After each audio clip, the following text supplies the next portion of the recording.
Opa! Hey everybody, we have an incredible show with Joe Derosa coming up. He's got a special, go watch it. Just wanted to let you know that the Dreamboat Tour is picking back up in September. We're going to be in London. We've added a second show on September 7th, Dublin September 12th, Manchester the 13th. Glasgow, unfortunately, is sold out for now. We don't think we're adding shows. Sorry.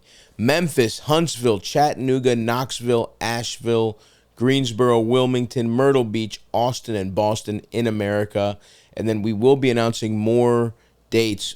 If you think we've missed you, we're not going to miss you, I promise. We're gonna get back on tour again 2026. So these are the fall dates: Memphis, Huntsville, Chattanooga, Knoxville, Asheville, Greensboro, Wilmington, Myrtle Beach, Austin, Boston. Go Stavvy.biz. We'd love to see you there. And we're going to do another tour early next year. If we haven't gotten to you, let us know where you are, and we will come see you, I promise. And without further ado, let's start the freaking show. Opa! Welcome, everybody, to Stavvy's World, 904-800-STAV. Call in. We'll solve all your problems. On the couch today and on your YouTube as well, Joe Derosa. I Never Promised You a Rose Garden, out right now. Pause this bullshit. Go watch the special. You know what I mean? You can come back to the podcast. Go watch. Let's run the numbers up. Today is the day. I never promise you. I do. It's a very evocative phrase. Evocative. It is. There was three things to what you just did, dude. Yeah, go ahead. You said evocative. Yep. You're wearing that shirt. Yep. And you said it. And you went like that. A little bit of that. It was the hand with the word and the shirt. It was like sensual. Yeah, That's very evocative. Evocative. I'm trying to get the people excited. It is a good phrase. It's from a there's a famous country song of that title, but there's a novel called I Never Promised You a Rose Garden, and then they made a movie of it. But yeah, I mean, you hear it and you immediately, it conjures an image of like a guy being like, I never promised you fucking shit. Well, getting his wife off his back. You knew what this was, you bitch. Like that's kind of what it feels like. I did 3 hours that had you. And they were all very pointed outward. Yeah. The first one was called "You Will Die," and that was just a record. And then my second one was my Comedy Central hour. That was called "You Let Me Down." And then this one, I was like, "This is the third. This is you. I Never Promised You a Rose." Trilogy. Yeah. Derosa's You trilogy. Yeah. And this is the one that's the most hopeless, where there's like nothing will ever be better. Yeah. You're all it's fucked. And I was like, well, that title seems like we brought it to a. I keep telling myself the next hour I'm going to do something a little more personal, something more endearing, maybe something to have, and it just keeps coming out like this. Just you're still mad at everybody else. What's the common denominator, Joe? Do you maybe everybody else? Yeah. Maybe a little self-reflection.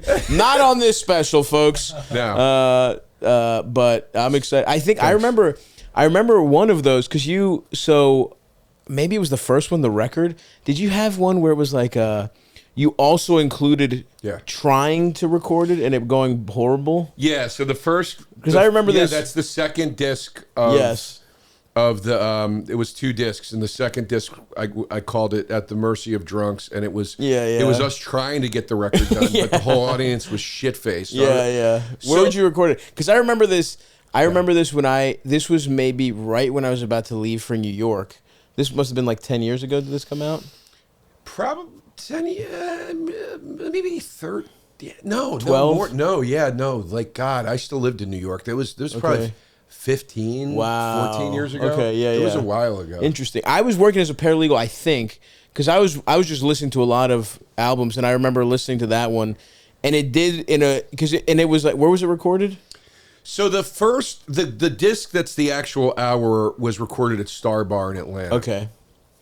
Great place. The outtake disc of the Drunks was recorded at Laughing Skull in Atlanta. Ah, okay. The reason that second hour is that the venues are different is because I went to Laughing Skull and I had a headline weekend, and we said we're going to record the new album, and Jason Riggs, who was the producer and had the label that put the record out, he came out, and like I couldn't, not that I'm Not that I'm selling fucking stadium tickets now, but I mean, I couldn't sell a ticket to save my fucking life back then, right? So, like, 4 of the 5 shows, there was like 20 people there. You can hear each individual laugh. In the mix. And then the late show Saturday though. He's like, late show Saturday sold out. I was like, that's where we're getting it. And then that just happened to be the worst crowd of all time. They were shit-faced. So a very annoying woman was talking a lot, if I recall. It's classic stuff. I have never listened to it since we did it because it's a little uncomfortable to listen to. But I knew I wanted to put it out there. But I walked off after that show, and Jason was backstage running the board, and I go, that's the record. That's my debut album. He goes, no, that's like my third. Believe it or not, I had 4 albums out at that point, and I still was selling 20 tickets on a Friday 8 p.m. You know, maybe I got to rethink that common denominator thing. What were those called before you? What were the first 3? The first one's called the Depression Auction. The Depression Auction, okay. Second one's called Return of the Son of Depression Auction. So you've always had a mind for linking your body of work together. Yeah, well, initially I was like in the yes, but because I was like all the musicians I liked did that, you know. But initially on the first couple records I was like, man, I love to shit on myself, and because life is sad, and I'm a depressed guy, and my body sucks. And then somewhere around the 3rd record, I was like, you know what? I can point the finger outward. Were you, as a kid, like, did you point it in, or were you like deflective? Like, no, I've always had massive. Wait, really quick though, please. Yeah, I said that to Jason. That's the record, and he was like, what are you, crazy? That sucked shit. I was like, but that's why it's awesome, because my favorite comedy album of all time is The Day the Laughter Day the Laughter. Dude, you don't have to tell us. We literally, we would listen to that maybe, when we discovered it, we listened to it like every day for a month. Yeah. It's the greatest thing I've ever heard. Yeah. Eldest one, this is the most like, we're secretly gay together accusation you could ever come up with, because a present for me one year, he transcribed all of The Day the Laughter Died and like printed it up for me. My God. I typed up every single word in there, broke it in little chapters based on the track list, and like printed it out for How long did that take you to do? That took a long time. But that album's over 2 hours. It's a double album. That's there's The Day the Laughter Died. Then there's a second one, which is the sequel. I only did the first. The first one is the first one's a double album though. I bought it the day it came out as really a kid, long. and it's 2 full cassettes. Yeah. The second one's only 1 cassette, and it's called Part 2. But that first one is a full. It's long, It's long as shit. And it's a couple. I think it's a couple shows cut together, because you can tell he's talking to different people at different points. Yeah, there's a couple moments where like, this is before the person walked out earlier. Yes. But because it's edited this way, they're still there or whatever. But I'm with you though. Literally my favorite album as well. It's amazing. It's what forged like my friendship or friendliness with Dice. When I met him, I was like, Dice. Yeah. And every time I saw him, I'd sit down and I'd be like, Dice, I got to talk to you about that record again. Man. Yeah. Like, you don't understand. Because I told him, and this is true. I go, Dice, like, do you? I go, you know what you've done in comedy, obviously. I was like, but do you understand? Like, I go, like, that record, like, Brooklyn coffee shop comics think that record is awesome. It is. I'm like, it reaches an audience that never would appear in your actual audience. Because it's actual art. I mean, it is art. I mean, it's beautiful. Whatever you want to say about Dice's act, I mean, he did MSG, all that stuff, but some of it's doesn't exactly hold up, but I mean, I think that's a fair way to put it. But The Day the Laughter Died is really interesting because, and that's the fascinating thing about Dice, because it's also like he does something like this, and he understands how to play with his persona, and he understands how to make something interesting and actually good with his persona. But then he also, it doesn't feel like he gets it, or he also is addicted to being that big. You know what I mean? Or like, there's something about. Because the arena act that he is because he was, I mean, the parallels you could draw between the, like, what's going on now with comedy, I mean, it's almost like if you distill Dice into something, it's Kill Tony selling out arenas now. You know what I mean? It's almost like the continuation of that, where it's like, well, he's the first. I guess Steve Martin was the first, right? Yeah, but Dice I'm saying was the first record-setting arena comic, right? And Dice's thing was very vulgar and very sexist and racist, and like it's like, you know, shock almost. It's like almost Dice, you could argue, is what is PC culture might be a reaction to essentially Andrew Dice Clay's act. Like, truly, it's like what he represents is why like Tipper Gore got mad at, like, Dice is the white version of like Two Live Crew, essentially. And those together is like what annoying liberal 90s culture is almost reacting to. You know it's what really I mean? interesting. If you watch a documentary about Dice, I'm a staunch,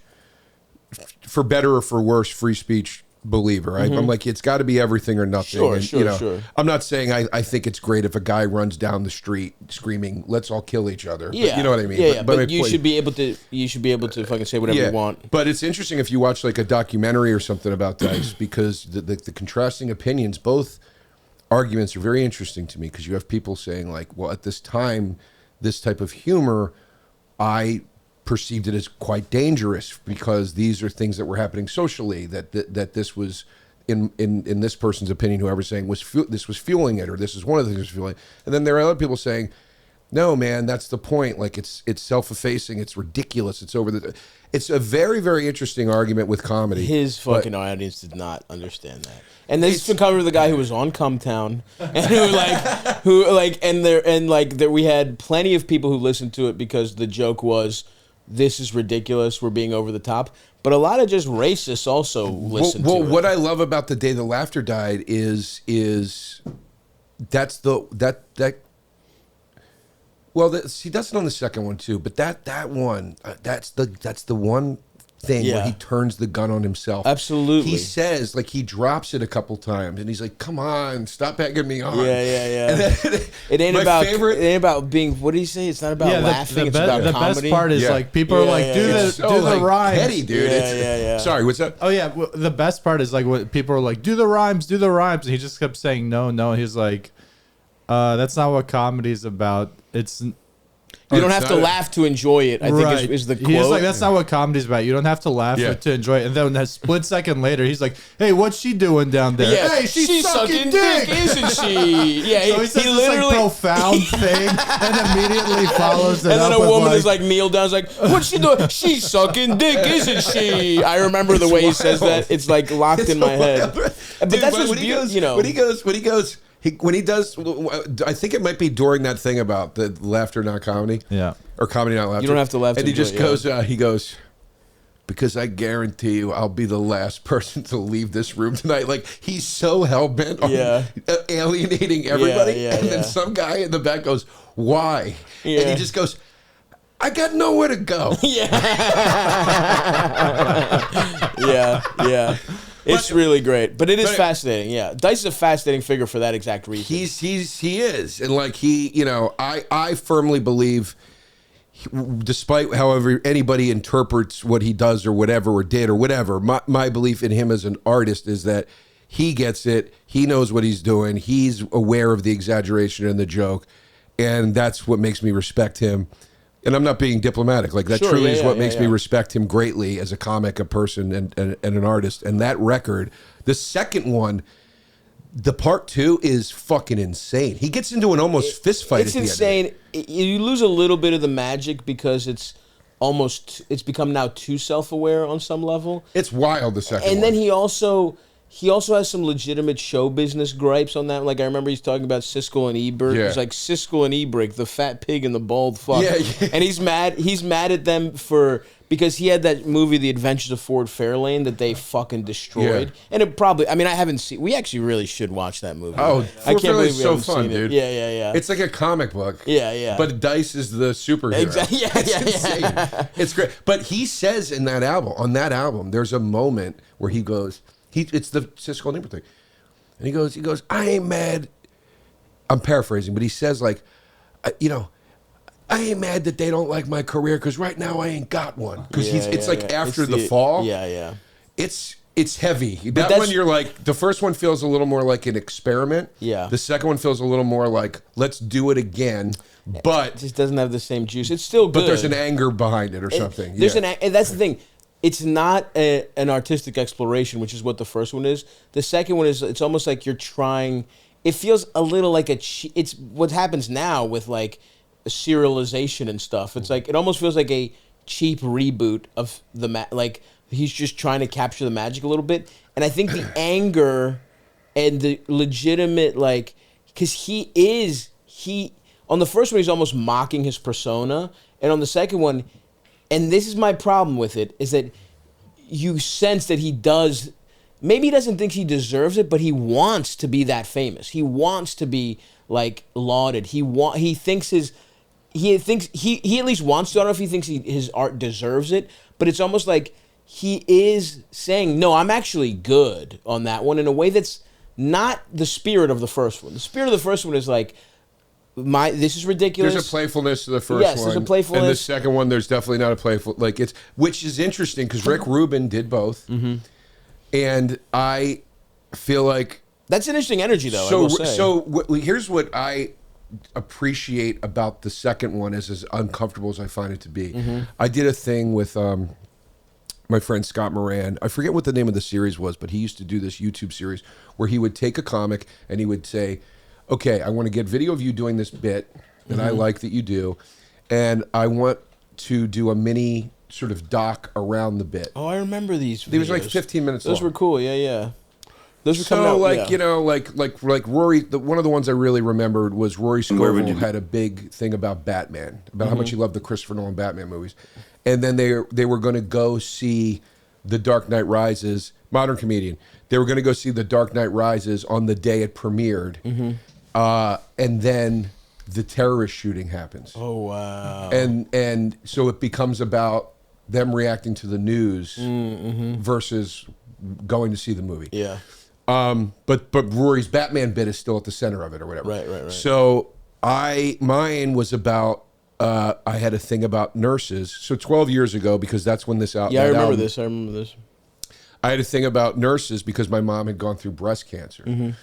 And it was, you know, I kind of trashed on nurses a little bit. And my Awesome take. well, Anti-nurse, but I love it. Yeah. But I didn't. Here's the thing: I didn't trash all nurses. It was very much like I was like. My point was like, hey man, nurses are like cops. Yeah. There's good ones and there's ones that are there for the job, and let's stop pretending like just because one person Is a hero. They're all heroes. Yeah. Every person in the military isn't awesome. Yeah. There's Well, dickheads. yeah. You know what I mean? You don't say, Joe.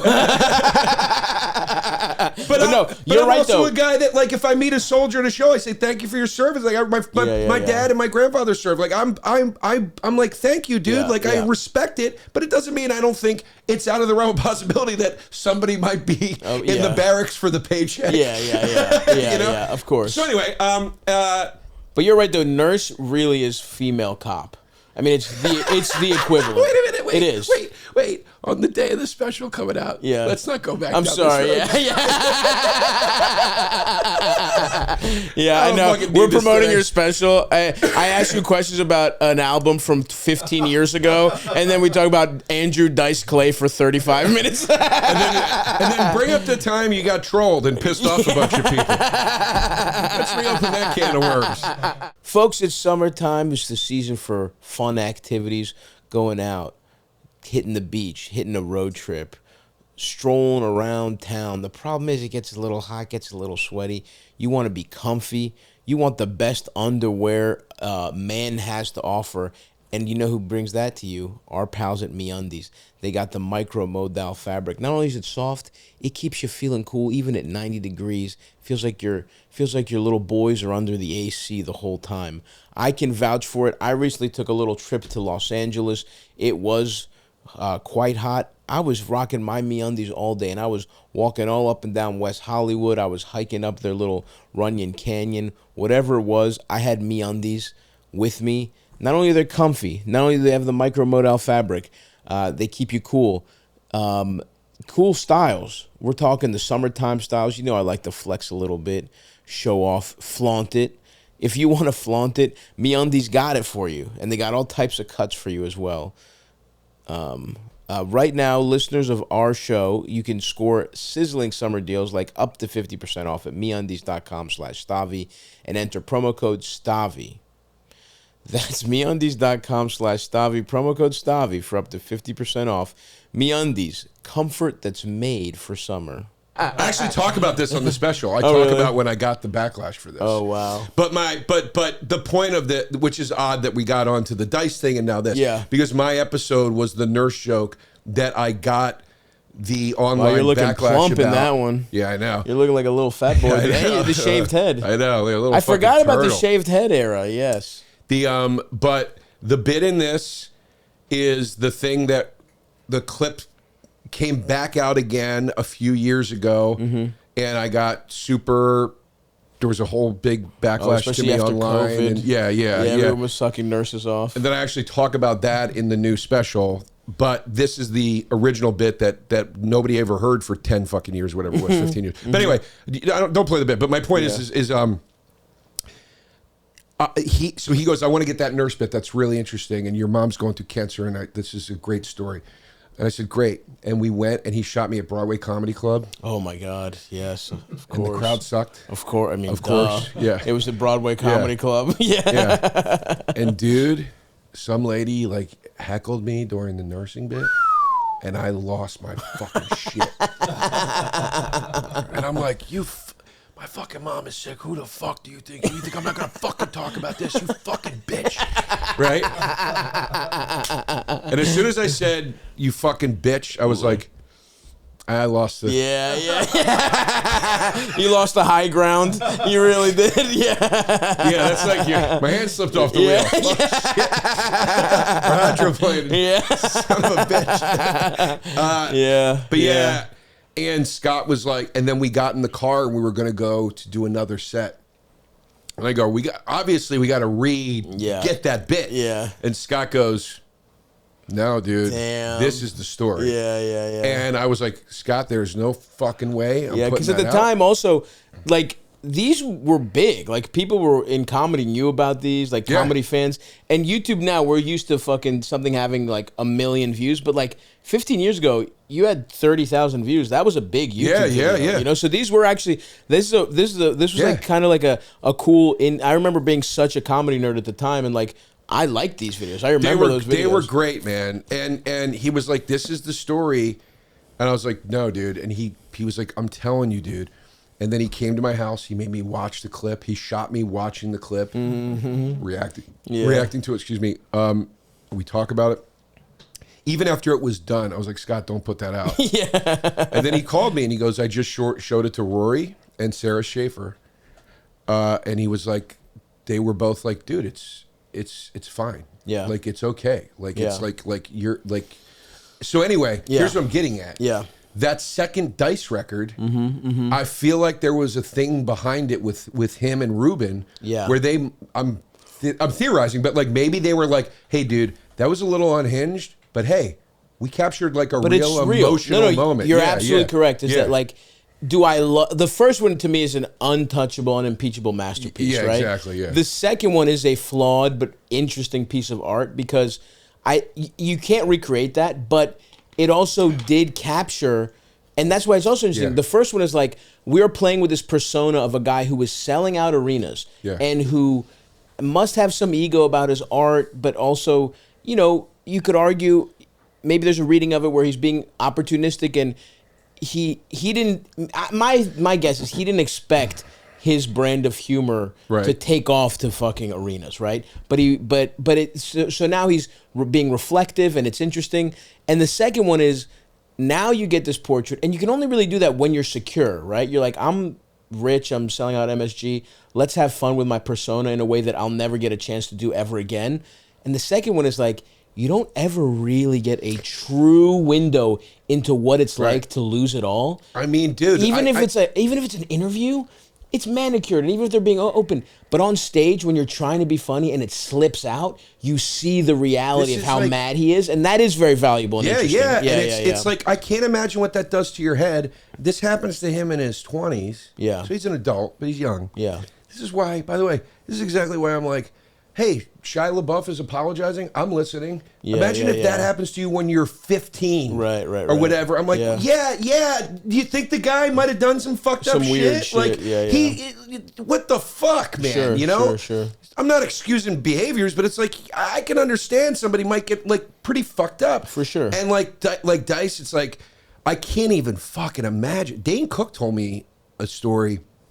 When Steve Martin, great analog, by the way, like very similar careers, honestly. Yeah. When Steve Martin wrote Born Standing Up, Dane told me that Steve Martin invited him to lunch, and he went and met Steve Martin for the first time, and he said Steve Martin gave him that book and said, "You're the only person alive that will understand this." Yeah. I just got chills, dude. Yeah. That's fucking wild, man. I'm not shocked that Dane Cook told you that story. Yeah. A story where it's like, one of my heroes told me I'm the only guy who'll ever understand him. That checks out. You know, I mean, he really fucking put himself, the comedian's code, really make yourself look bad no matter what. I mean, that's I like this story. Chills, because he's bragging. I mean, it's cool, but it's like, let me tell you, you weren't the only guy to hear that story, I promise you. No, it was just me. Yeah. I gotta be honest, as I was telling him, I was like, did he tell me this, or did I hear it on a podcast? I think I'm gonna be a psycho. I think I just made up that he told me that. Joe's like, and then he said, "You're the only one who'll understand this anecdote, Joe." Yeah. Then Dane, when his ticket sales went down, invited me to lunch. He said, Joe, you're one of the people that will understand this. Fuck. Fucking A. But dude, anyway. To answer your question from an hour and a half ago. No problem. We super digressed, but it was awesome. You said, was I always a person that pointed the finger inward? Yeah. It sounded like I said N-word. Yeah. Yeah, I was. What I was going to say, I don't remember why we went in the other direction, but the point is yes, I have massive imposter syndrome. I have terrible anxiety. I never feel like I belong anywhere. Anything good happening, I'm like, well, this will be taken away. Yeah. Just wait. Of course. It's constant, and it comes from. Well, there's a lot, child. It's the same old story with childhood. Sure. You get bullied, and I was an only child, and I was a depressed kid, and at Catholic school, and the rules, and the guilt, and all that shit. That's sort of a classic. Only child, and parents had a good relationship or a bad relationship. What are we talking? Yeah, good in the sense like my parents love each other very much. They're a good partnership. They're extraordinarily supportive of one another. They're still married. Oh, okay. Yes, in that sense. But transparently, there was. We were a family that did not have a lot of money. Mm-hmm. There were a lot of economic struggles. They pursued that sort of 80s bill of goods that a lot of people pursued, which was like, hey, you live in the city? You shouldn't be. You should be living out in the suburbs in a house you can't really afford. Then we got these credit cards for it. So like, there was a lot of financial struggling. But also wanting to keep appearances up. It sounds like not even keeping appearances up. Just that leading to situations like my dad having to work much longer hours, my mom having to work, the tension in that, then the fighting, and like it was a loud household. Yeah, it was a loud household. I'm an adopted kid. So like, since you were a baby, I was adopted at like 9 days. Okay, wow. So I don't know anything. That's all. All I know is them. Yeah. But as soon as I realized I could weaponize that, which I realized at a pretty young age, some things were said. Yeah. Mistakes were made. Yeah. Oh no, dude! No one can be more hurtful than like a fucking 7-year-old who just understands enough to like wound, but has no idea how powerful that weapon is. Like they know it'll be like hurtful, but they have no idea how hurtful. Yeah. Like I remember 9-year-old or whatever, 10-year-old. I remember realizing I was like, oh, I can say you're not my real parent. Just dropping a so nuke fucked because up. you don't get a Nutter Butter. Like that's the thing. It's like that's good to have in your back pocket when it's really necessary. But when you realize it, you're too stupid to know. Like you can't just be pulling this out every day, man. This is for special occasions. That's so funny. Yeah, eventually my parents are like, yeah, we're not. Yeah. What's your point? You said it. You said it. Get to the point. Yeah. They can Uno reverse that on you too. You know what I mean? Quick, just make it. You know what I mean? Being like, yeah, you could have grown up in a fucking crack den. Is that what you wanted? You piece of shit or whatever. You know, like they could have just made up a horrific place. You know, I do believe they plucked you from. They never said anything like that, but I do believe the arguments did get into places of like, do you realize what we did do for you? Which is fair. Very fair. Yeah.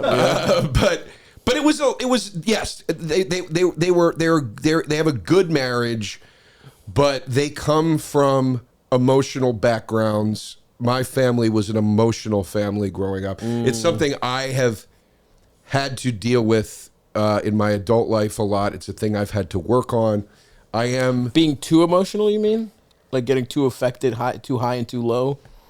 Yeah, dude. Like if I feel truly disrespected, like I react like it's like fist fight time. Yeah. Like I literally like this is I try to be an open book with things. Sure. So some stuff I'm embarrassed to talk about, but like I was at my boy's house. My buddy Paul and I we have a band called Salsa Windfall, and we were recording our new record 2 weeks ago in Atlanta at my buddy Jim's house, and we were having a great time working on the record, whatever. And I'm like going through this breakup, so I'm emotionally kind of a raw nerve. And you know, we had all been drinking and stuff. Yeah, I mean, and everything you're saying, it's like adult male, like side band breakup, drunk, like it's all it's swirling. You know what I mean? Like it's swirling for something real good. Yeah, exactly. You know what I mean? Something really over. You know. So I went out to my Camaro. Loaded up. You know what I mean? Drunk as hell.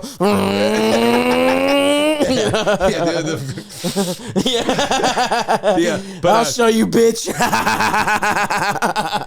So it was like late. It was late at night, but like we had gotten they had asked. I was playing the music that we were listening to, and like Paul kept pushing me to play this song. He went, it's the dumbest thing in the world. Yeah. But eventually, I was like, Paul, dude. Shut the fuck up, dude. Like, you keep fucking asking me to play this fucking song. I've been playing everything you want me to fucking play all night, dude. Like, stop, dude. Yeah. And Jim hadn't heard Paul being kind of like, come on, dude. Needling you know? Sure. So then Jim was like, dude, what's your problem, man? Like, you're being really mean right now. And, like, the second I felt like Jim was jumping up to defend him, and I was ganged up. Yeah. Dude, I literally went like this. Really, dude? Hey, fuck you, dude. Hey, fuck you, and fuck you too, dude. No, fuck you too. Fuck the both of you, dude. And they were like, whoa. And I was like, no, fuck this shit. Fuck this shit. And I got my computer, was plugged into the stair, and I got my computer, I unplugged it, and I just marched right to bed. It was nuts. Yeah. Acting like your Oasis for your fucking, you know, adult male band. And I don't get there often, I don't think. But I can get there, and that comes from number one, growing up in an emotional environment. It comes from abandonment issues that stem from adoption. Sure. It comes from smothering that came from my parents because they couldn't have kids, so then they adopted, and they were also religious, so then they saw me as like this miracle. So then they're overprotective, trying to.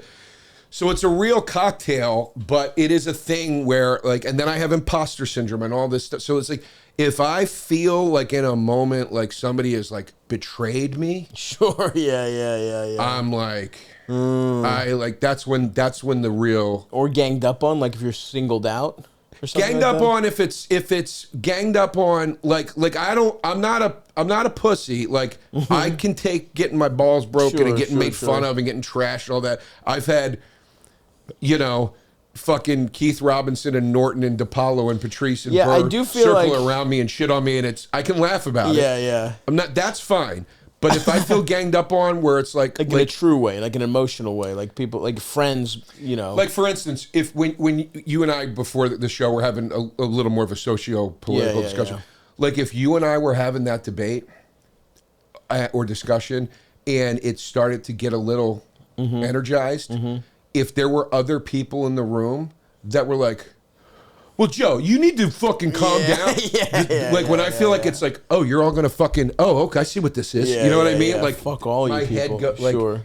And like, because like I go back to childhood. I go back to being a young kid who was depressed, who had no siblings. Right. So when I would get into a fight with a friend, it was like, fuck you, I'll go be alone. It wasn't like I'm going to go home and hang out with my sister. Yeah, the stakes are kind of high. Yeah. Because you kind of, all you had was sort of like whatever friends you could make. Yeah. Because otherwise you're just back at home reading the scriptures with your parents or whatever. You know what I mean? Angrily, playing fucking Nintendo or whatever. And like, so like as an adult, how that manifests, and it's a thing I've really, really, really had to work on and learn to control more.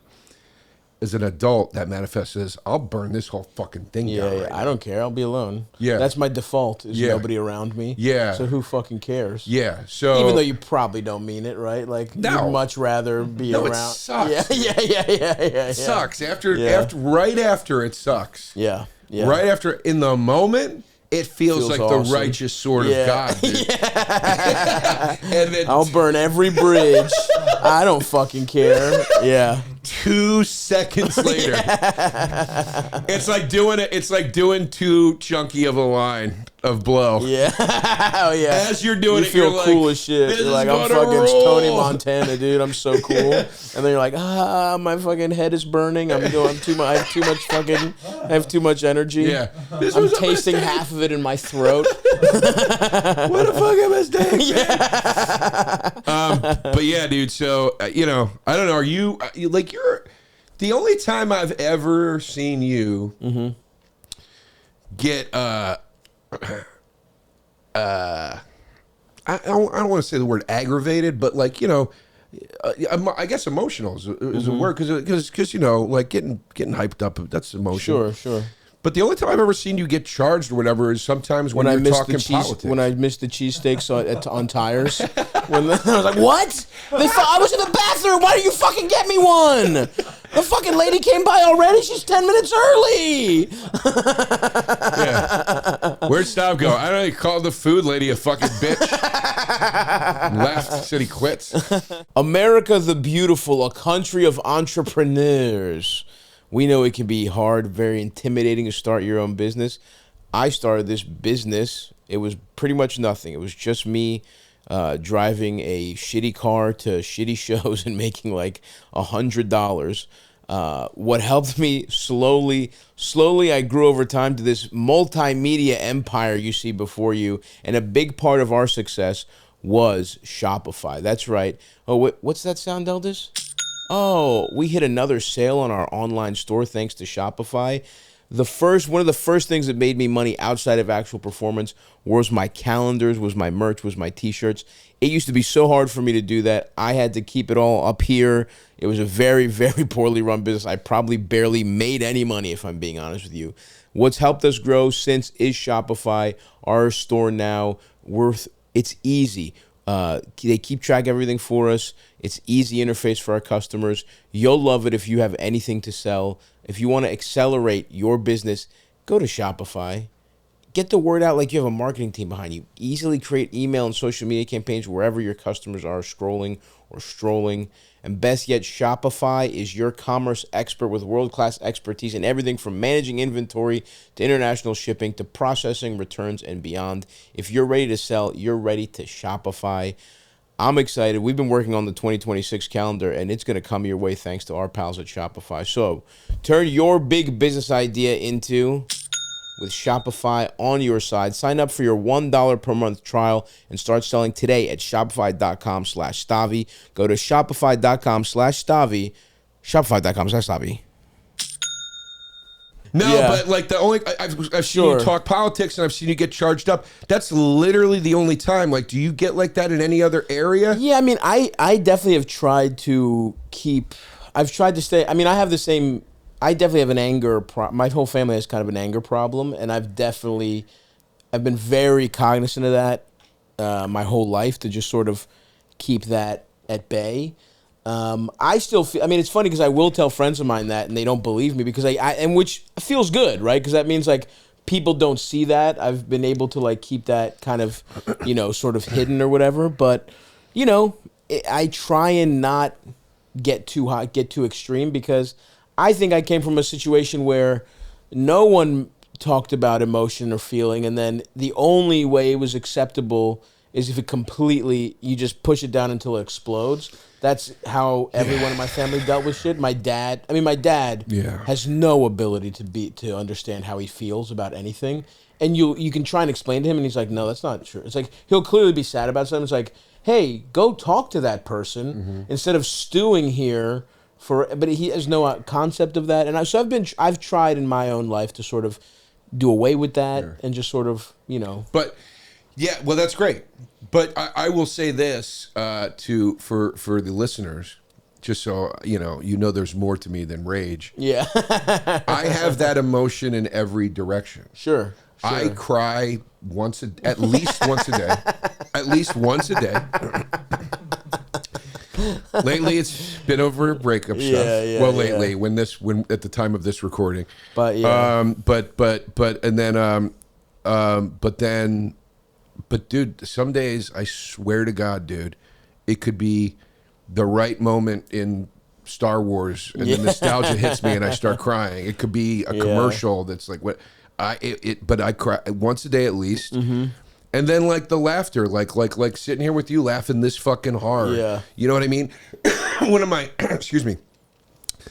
daily morning routines is doing a 3-way call with Dante Nero and Keith Robinson, and just incredible calling Keith at like 10, sometimes 9 a.m. Yeah. And he's like, "What the fuck do you want?" And I'm like, "I want to start my morning right, you piece of shit. You fucking bother me." And he go, "Get dumb Dante on the phone. I want to talk to that fat idiot." And we call Dante up. Love that. And Dante's like, "Oh, Keith, man, you're stroking, man." But dude, and just trashing each other and laughing so fucking hard. And then like there's days where like Voss gets pulled in or Bobby Kelly, and we're just trashing each other and Colin Quinn. Like I do think there was definitely a moment where it feels like you were sort of like the freshman on on the varsity team that they all just fucking. I remember, like, again, as a comedy fan, that's very much what it was when you were young. Yeah, I feel like because you were opening for Burr and you were like at the cell, you were like hanging around over there, and I do feel like the first time I was like cognizant of you was just like the tough crowd guys just shitting on making fun of you as like the young guy, So Burr, and then Danny, this kid Danny, who was one of the producers on O&A. They were the ones that pushed me out in front of Opie and Anthony. And Opie saw me first do stand-up, and Opie was like, "You're fucking funny, dude. Like, you should do the show." Yeah. It's just like a little matter of time. And then I did the show for the first time, and me and Anthony hit it off. And Anthony's like, "Derosa, your views on black people kind of align." You guys bonded over some like message boards you were both a part of.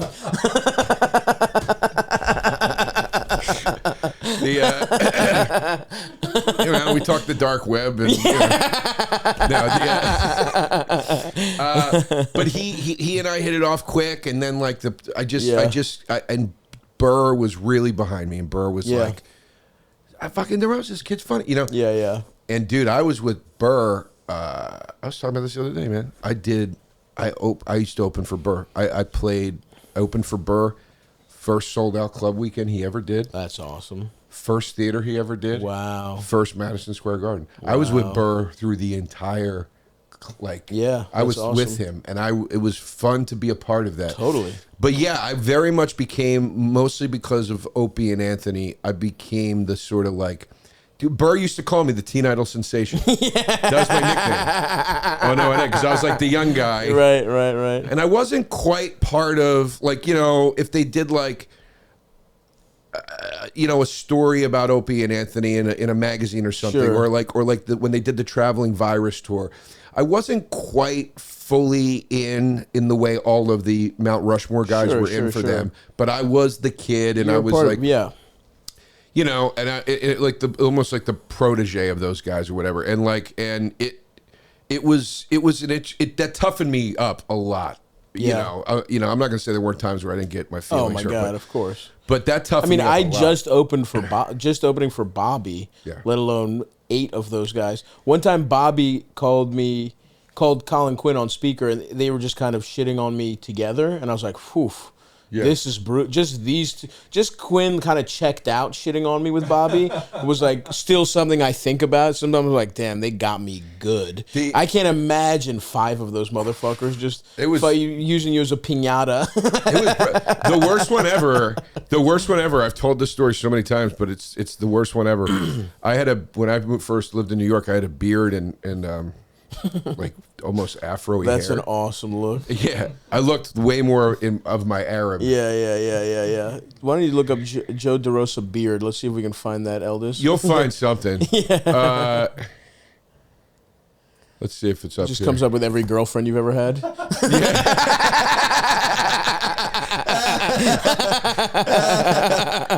That's all right. It's been scrubbed. But we look at that. Me and Joey Fatone. That's one of my favorite pictures of all time. I love that it's online right there. Isn't that the best? We were on a boat in fucking Key West.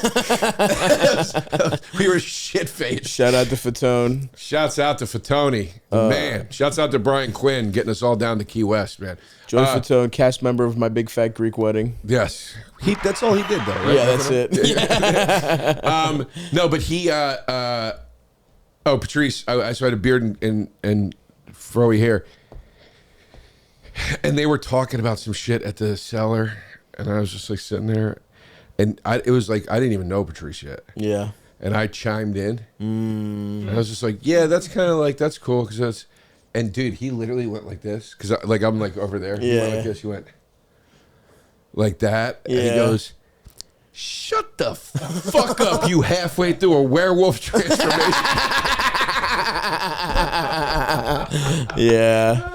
And I remember those moments where you're kind of like stealing yourself up to even jump in, like just even to be like, yeah, that's kind of crazy. Like how many times I've blown it trying to get into like a conversation circle I don't belong in, to be battled back. The worst, dude. The most brutal. Yeah. Did you ever used to walk through the cellar when Attell was on stage? No. So the main room of the cellar. Yep.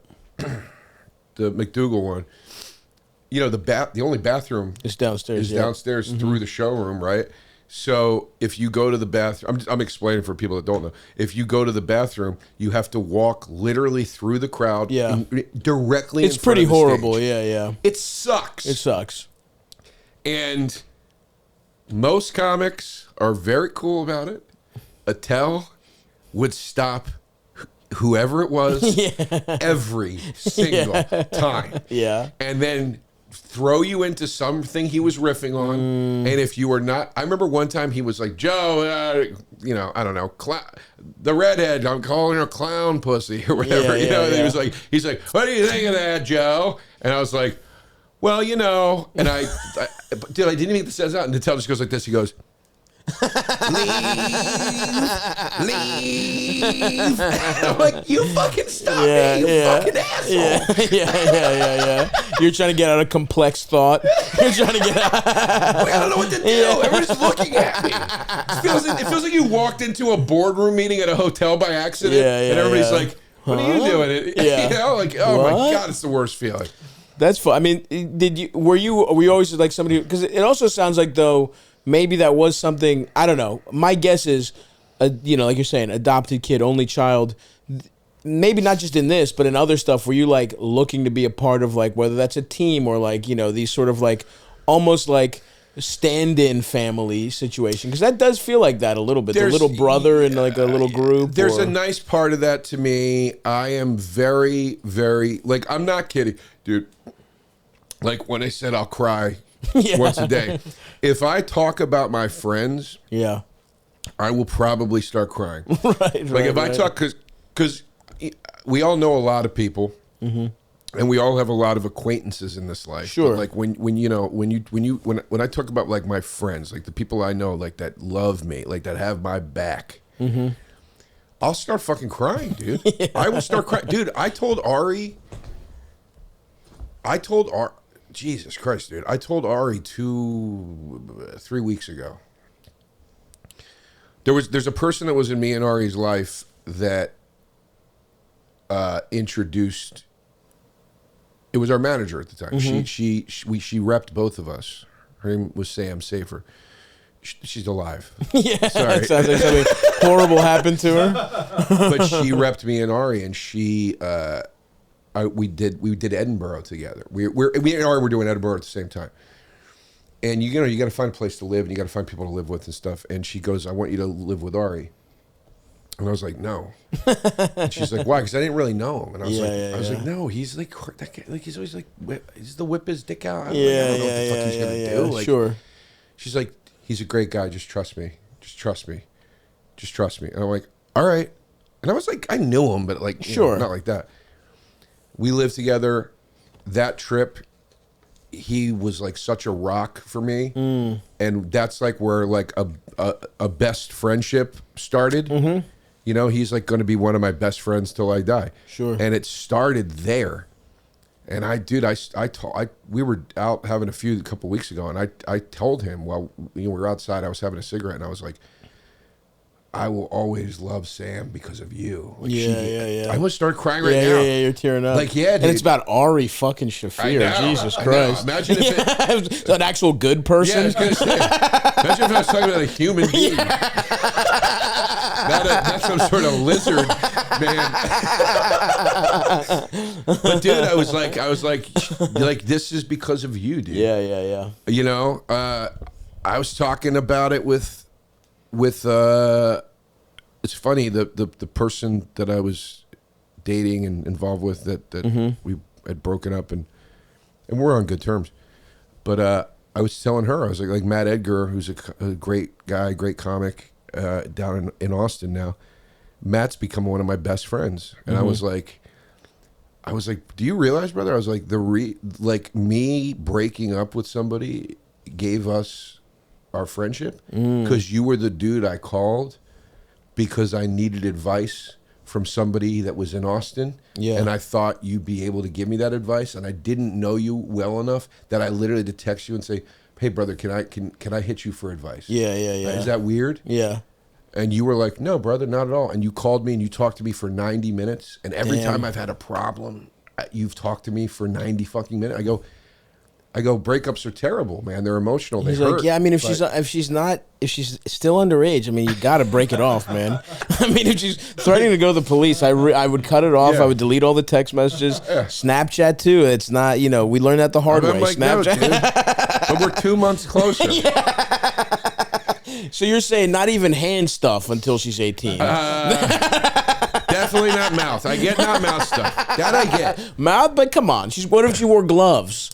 But I'm like, dude, how crazy is this? I go, you're one of my like best pals now, and I go, and it came because of a hard thing I had to go through. I'm like, I don't know, man. Stuff like that, when you find like not to be corny, but like when you find the beauty that comes out of the heartache, like that's fucking beautiful, man. Yeah. Like I'm emotional, dude. I get, No, it seems, I mean, and that's, I think that's also good, is to be like, to actually feel things instead of to like be pushing it down, and maybe can be a little, the flip side is like overreacting to stuff, but it's better to react in some way and to be moved one way or the other than to just not feel fucking anything. Brother, I had that with you. Yeah.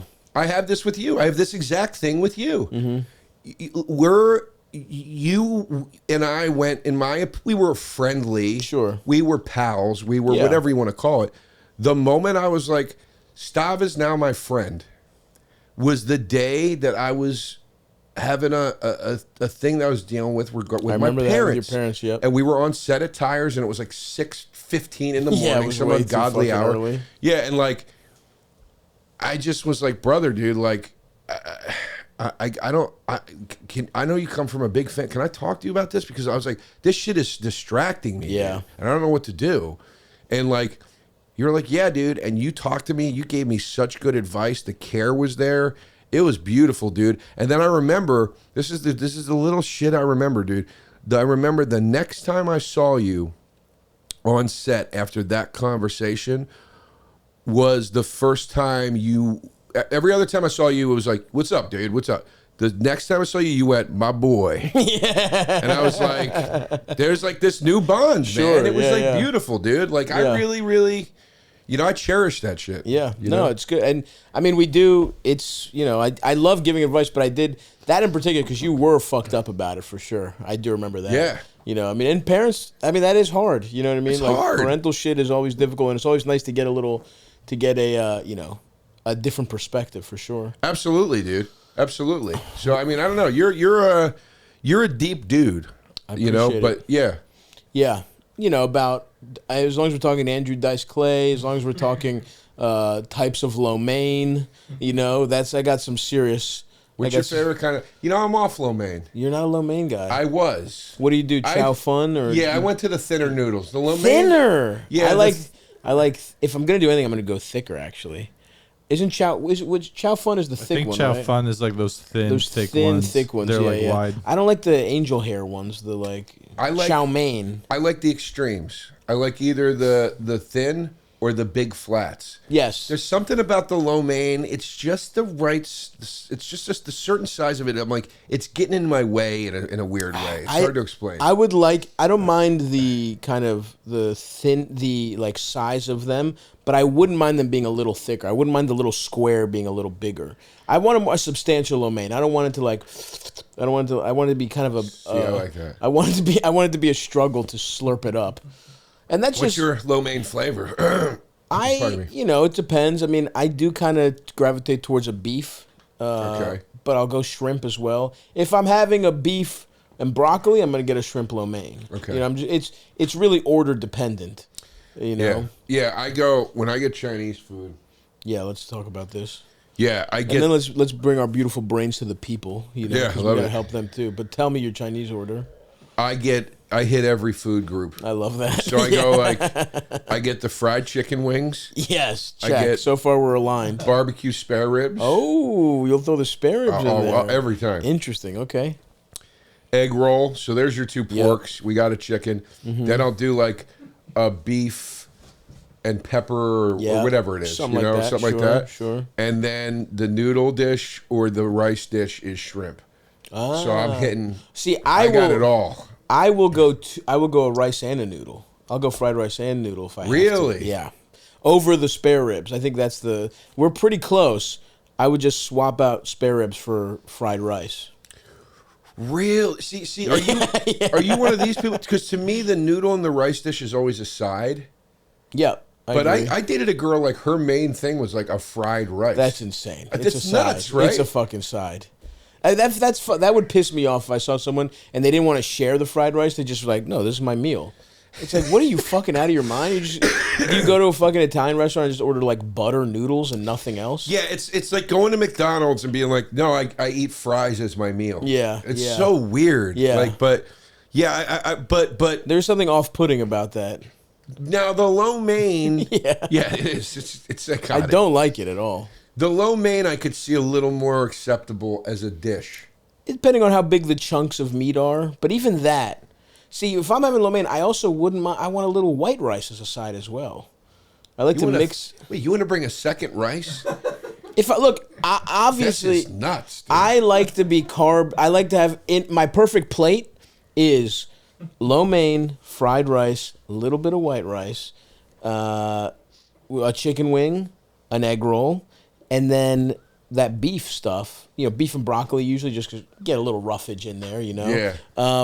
Or the, peppers, but anyway, some kind of beef. Yeah, like the hot pepper beef one is awesome. Pretty good. That's called, yeah. But I want it all. I want all those things. I want a beef, I want a chicken wing, and I want, I guess it would probably be a shrimp lo mein, but then, and then I probably would get pork fried rice and shrimp lo mein to kind of space it, and that's how I'm hitting all the food. Do you ever get the house fried where it's everything? Yeah, I'll throw that in the mix sometimes, but sometimes that's too many meats in there, and it takes away from the rice or the lo mein. I've gotten it. I've always found it suspect. I don't understand I think why it's all the same leftovers. price. I think it's the leftover stuff. Yeah. Why I think is it they're the throwing that in same there. price to get everything? That's a great question. That's a great question. Yeah, like it's weird. But Yeah. I It overpowers the dish, in my opinion. it is a little much. I agree. And then I'll do this the next day with the leftover fried rice.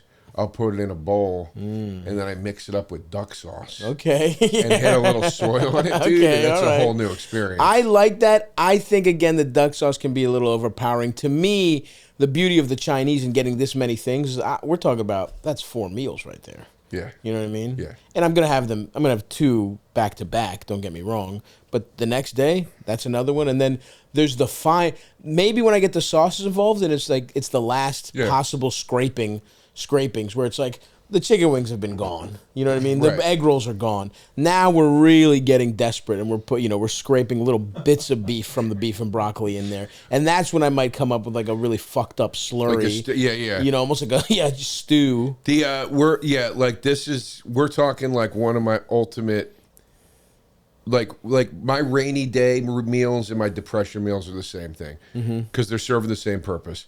I'm on the couch all day watching stuff I already know and love. Yeah. And I'm gonna eat, lay down, fall asleep, wake up, eat again, lay down, fall asleep. Right? Yeah. So I do it. My 2 go-tos, no bullshit, are it's like Chinese, like smorgasbord. Love it. Or I go full family meal from KFC. Wow. Respect. And I just And you keep just making hit that. plates. I like that.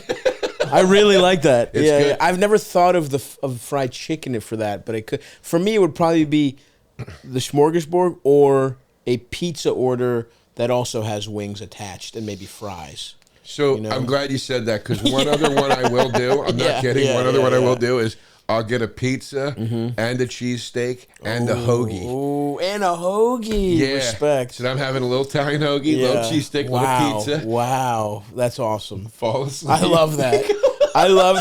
I would probably sub the hoagie for the wings, but we're pretty close. We're pretty aligned. Listen, brother, I'll let you put a hoagie on top of the wings. I'll put wings on top of the hoagie. Nothing wrong with that. Let's fucking go, dude. You're right. Maybe some tenders, even some fries. Let's get to these questions before I fucking put in a $400 seamless order, Eldis. I know. I'm getting all worked up. Yeah, dude, that sounds so fucking good. All right, what do we got here? Let's take some of this, and let's not forget. I Never Promised You a Rose Garden. Right now, out today. Go watch it, guys. At Joe Derosa Comedy on YouTube. Yeah, we'll link it right here. Give it a click, and let's use our beautiful minds to help the people, Joe. Okay. If you're running a small business, as a small business owner, I know how tough it can be. Every time you miss a phone call, you miss some money, baby. That's why you need OpenPhone. OpenPhone is the #1 business phone system that streamlines and scales your customer communication. It works through an app on your phone or computer, so no more carrying 2 phones or using a landline. With OpenPhone, your team can share one number and collaborate on customer calls and texts like a shared inbox. That way, any teammates can pick up right where the last person left off, keeping response times faster than ever. I'm a little scared that Eldis would have... Thank God we're not a client-focused forward business, because God forbid Eldis would have access to all our clients. Thank the Lord we're an entertainment company. I don't need that. I don't need Eldis answering the phone and ruining a business deal for me. But hopefully you hire better than me, and you don't just hire your dumb friends and you give them access to your open phone. So whether you're a one-person operation drowning in calls and texts or have a large team that needs better collaboration tools, OpenPhone is a no-brainer. See why over 60,000 businesses trust OpenPhone. OpenPhone is offering my listeners 20% off your first 6 months at openphone.com/Stavvy. That's openphone.com/Stavvy. And if you have existing numbers with another service, OpenPhone will port them over at no extra charge. OpenPhone. No missed calls, no missed customers. Hey, Stav. Hey, LD, esteemed guest. So I'm 30 years old. I've been married for a while now. I adore my wife. She's my best friend. Great girl. But she feels like I'm not having sex with her enough. Wow. And basically, when we first got together, we fucked like jackrabbits constantly, multiple times a day, as you do in a new relationship. Sure. And, you know, it's kind of slowed down now, and basically it's kind of my fault. But I hate to sound shallow, but like, you know, she put on a lot of weight over the years, and you know, I don't care what she looks like. Like I love her for her. I absolutely adore her. Clearly do. But like, you know, I can't force my dick to be like, hey, dick, let's go. You know what I mean? Wow, that's crazy. And she thinks like now, like, oh, I just have a shitty sex drive, and like, you know, I need to get on boner pills. And it's like, no, dude, I'm pounding off like 3-4 times a day. That's still, insane. And, you know, Hold on. You're jacking off 4 times a day, but you won't fuck your wife because she's a little fatter than she was before? That's lunacy. But I guess let's let him she finish. probably really appreciates him calling his favorite podcast and giving his name and distinctive voice. Yeah. Let's finish this. Baby. Nah, it wasn't me. His name's LD. He's like, that guy's name was LD. Hit us with pounding off like 3-4 times a day. That's still, and nuts. You know, if she knew that, it would break her heart. So Well, like, she's gonna know. not only do, you know, I worry about her weight for, you know, the sake of our sex life, it's also like a health thing. Like, you know, we're 30 now, you know, and I'm starting to get worried that, you know, her weight may, you know, affect her life adversely or her health adversely. And I just, you know, don't know how to approach that with her, that conversation. Yeah, and, you know, I honestly don't think I could ever bring myself to be like, yeah, I'm not fucking you because, you know, I'm not as attracted to you as I once was. It would break her heart, and, you know, I don't ever want to hurt her like that. So I don't know what to do. Thanks. I love you guys so much. You guys carry my life sometimes. Thank you. Wow. This is kind of like, you really don't want to fuck her that bad, bro? Well, I think my interpretation is I mean, you can hear the trepidation in his voice. I think he's trying to be nice, and I think he's saying she put on a little weight. He's like, but he's saying like, no, she gained significant weight. Sure. But he doesn't want to sound like an asshole. Right. That was the way I interpreted Okay, that. that's very possible. But my advice to this, take it or leave it. Look, without transparency and honesty, you're doomed. This is doomed anyway. Yeah. This is doomed anyway. So if you can sit down and have the conversation and have it in a respectful way and voice your concerns first, and the shit about the sex second, you know, that's a conversation I think you should probably have. And if it leads to a breakup, it leads to a breakup. But this is heading towards a breakup anyway. Yeah, that's a great point. Is it like, if things just kind of, first of all, you may think you're being nice, whatever, but it's like, clearly this is seeped into your sex life, but you're probably resentful in other ways that you're probably like, are you treating her as nicely? Like, he's saying like, she's my best friend, whatever, you know what I mean? Like, you're probably not treating her as good as you did when she was hot, huh? I'm sorry. I just pictured her going, hey, we need to talk. And she's like, hold on, let me get my meatballs. Yeah. Okay, just takes that whole tray of lasagna. What did you want to see me about? Go ahead, I'm listening. I'm listening. Yeah, and listen, I am no stranger to. I have literally been I have gained weight in every relationship I've ever been in. I've gotten fatter, even fatter. But the ladies don't seem to mind. You do. They don't mind as much. Yeah, they don't mind as much for sure. But it's like, in a relationship, that's different, right? Like, yeah, I've gotten to fuck girls when I'm fat as shit. But I just mean, like, anytime you're in a relationship, and people have said this about marriage, and maybe Elder's the only married man here. Me and Joe, you know, we he's freshly fucked something up. I've fucked all my relationships up. You know, like, we're not exactly, we don't really know how to, make a marriage. So, grain of salt here, but my friends who are in successful long-term relationships, they've said things to the effect of like, you kind of like, you both grow and you continue to change, and you have to like keep falling in love with kind of a new person in certain ways, and you're just not, like, you're not attracted to your wife in a way that's you don't want to hurt her feelings, whatever, but by just kind of pretending there's no problem, she does feel like there's a problem. And by the way, do you think she's fucking stupid?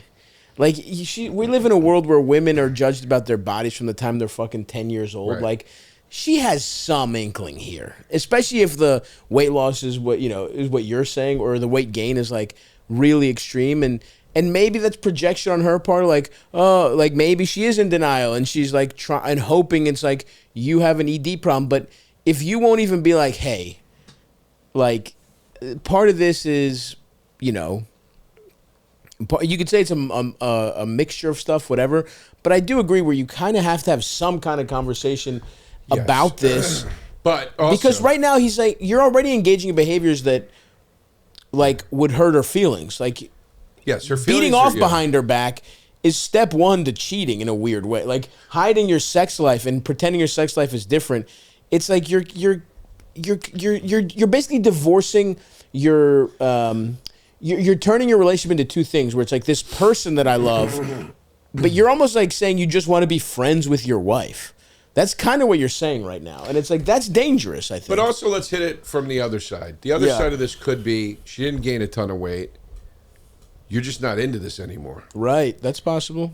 That's possible. Are you lying to yourself, too? Here's the thing that both of you, I think, need to understand. This concept of... I don't think I'll ever date a woman ever again. That Stop, the sentence ends right there.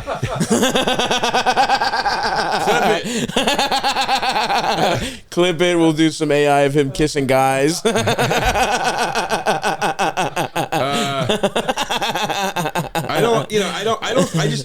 don't see myself ever dating a woman ever again that is not sexually exploratory. Mm-hmm. I just don't. I think the idea of this one-on-one monogamy, you can never have any outside experience, even if it's together. Right.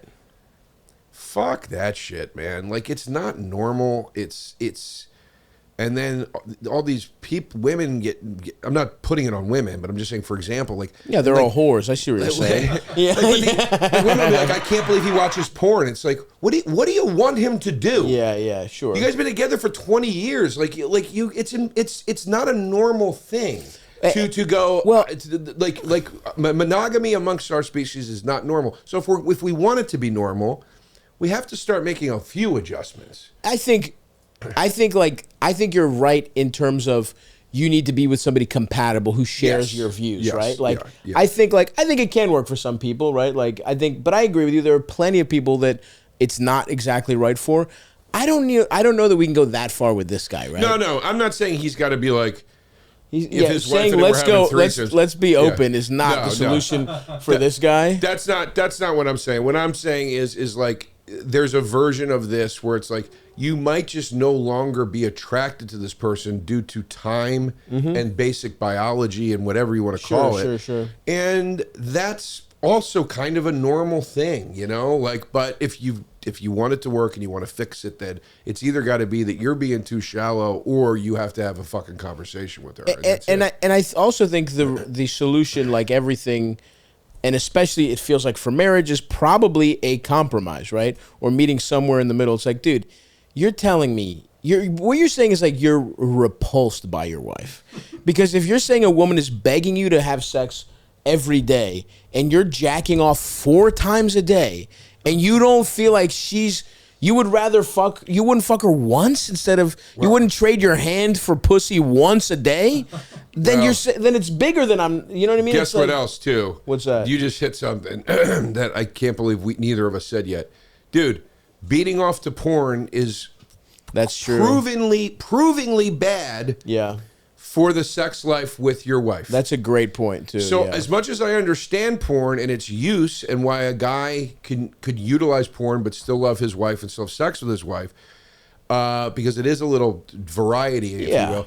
It is proven. So, dude, you're exhausting your dick 4 times a day on porn. Your brain does not know the difference between watching porn and orgasming to porn to actually having sex. Your brain literally does not know the difference. Your brain, like when you are cycling through clips, your brain thinks we're cycling through women right now. Yeah. And then when you orgasm, it's like we had an orgasm with this person.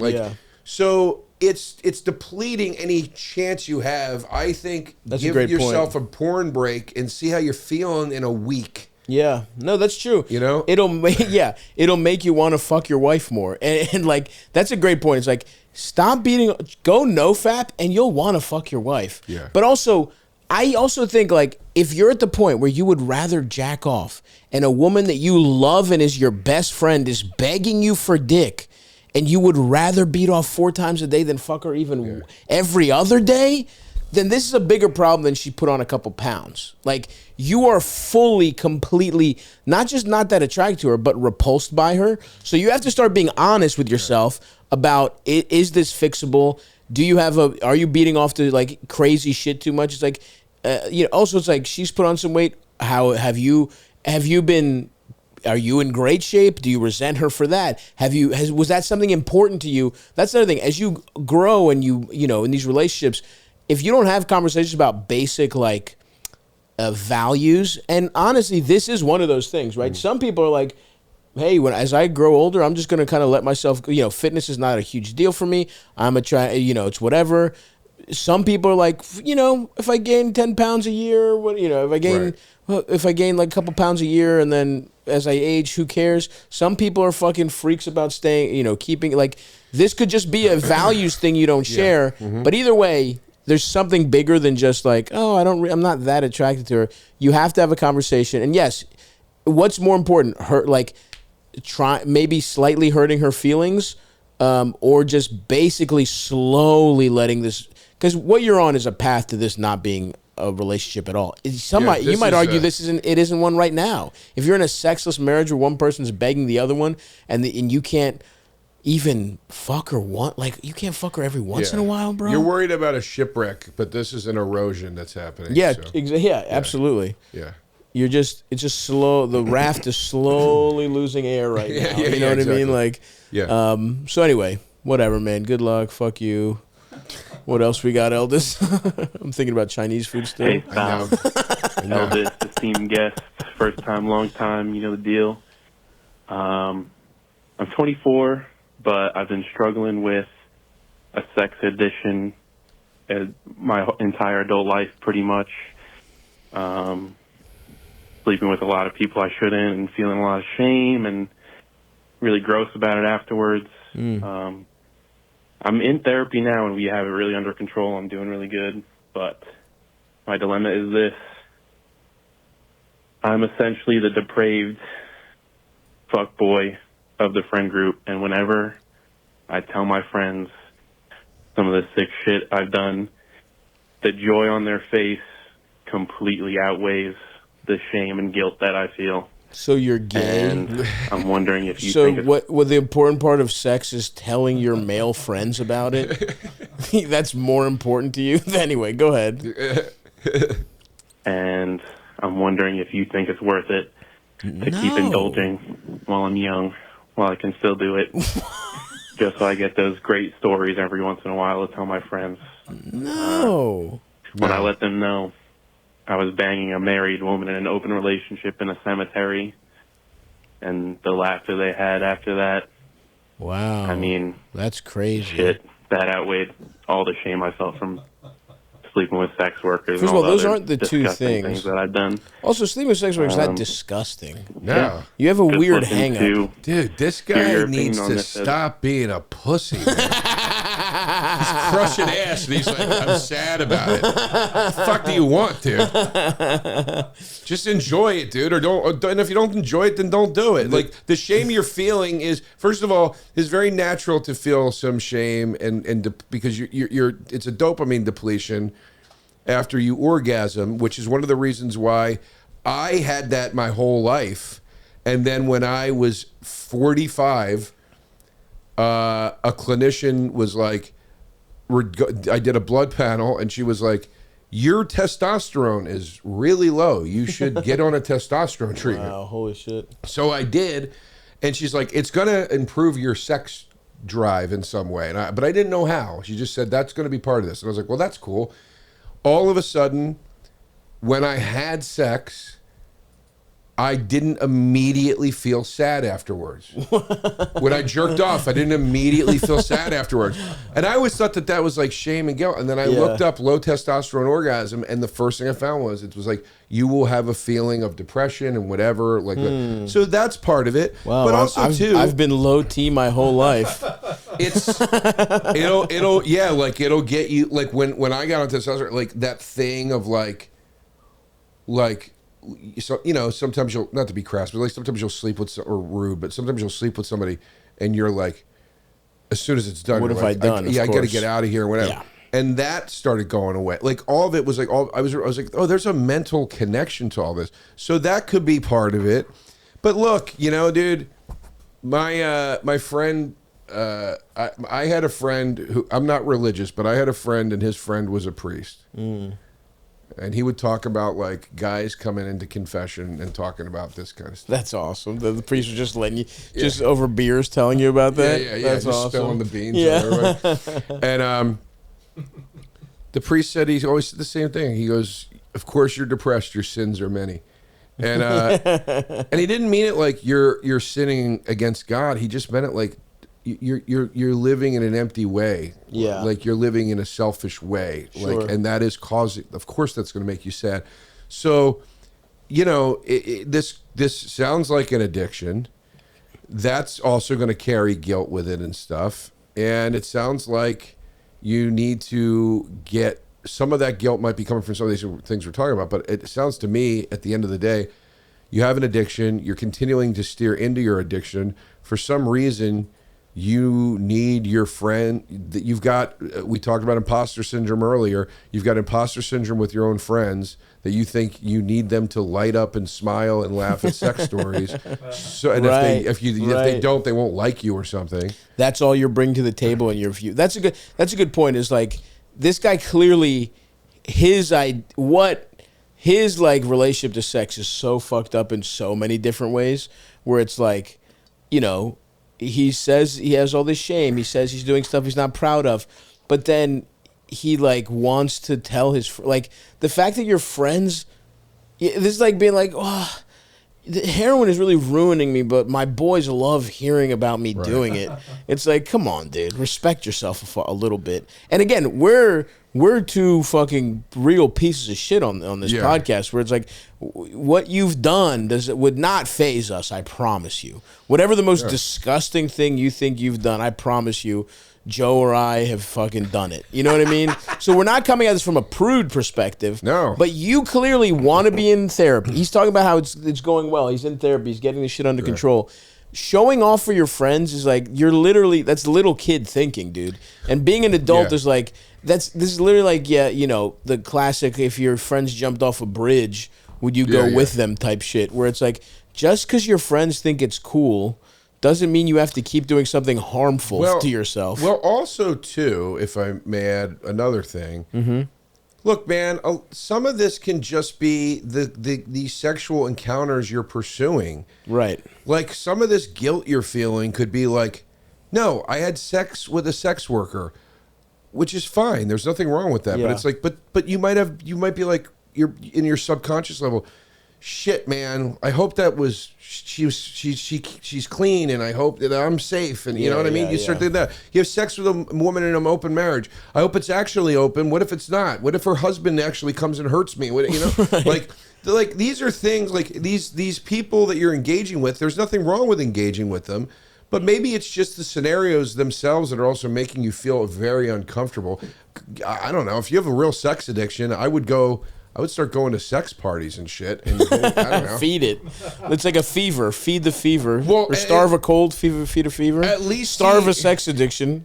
Feed a sex addiction, starve a heroin addiction. At least see if it works at that point, maybe. I don't know. You go, you know what? I feel great. Make yourself. It's like when you catch your son smoking one cigarette, you're like, you're gonna smoke the whole pack. We're catching you fuck pussy. You're gonna fuck 12 pussies at this party, pal, until you're sick of pussy.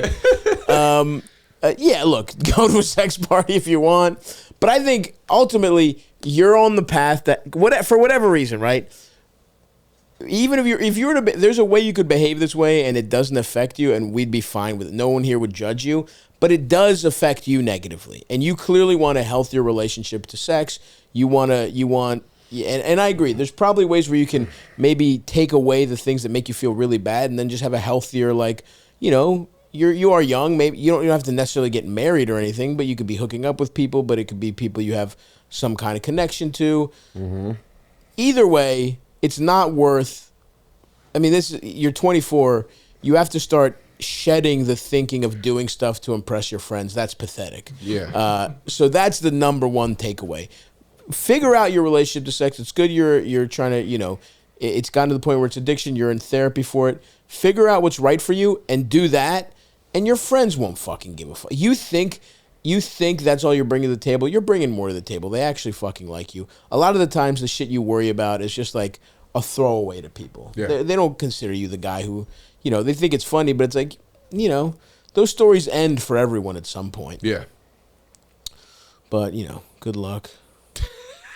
Whatever, who fucking cares? I want pizza.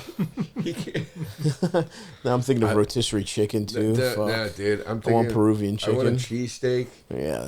Here's the thing: is like I want to mix it up. I want a cheesesteak and fried chicken wings from the Chinese place. Mm-hmm. That's a power move. You know what's great? When a pizza place's wings are the breaded fried ones and not just the regular hot wings, you're in a whole new ball. I do like those. You got.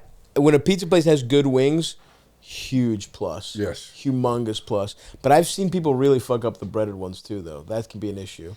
I've seen pizza places, because I think the worst wings are those breaded ones because they're just like super frozen, like totally frozen, and they don't give a fuck. But if they do that in a like elevated way, that's cool. Well, here's my thing. I enjoy both, but there's a specific version of that breaded one that tastes. When you get it, the frozen one. When you get it, you're like, oh, this is the one. You're right. This is the G one. If I had to have a low quality wing, it's that frozen breaded one, fried hard. Yeah. Because they're like, this is crispy, this is nice. It hides some of the imperfections of the low grade chicken. Yeah. You know. And they taste exactly like when KFC had hot wings and they were just breaded but spicy. Yeah. I know what you're talking about. Those are good. With the spices baked into the bread. Yeah, I don't want sauce on top of breading. Yes, those are good. Yeah. Done right, those are very good. Yeah. Folks, you know what I want you to do this summer? Create an oasis with Thuma, a modern design company that specializes in furniture and home goods.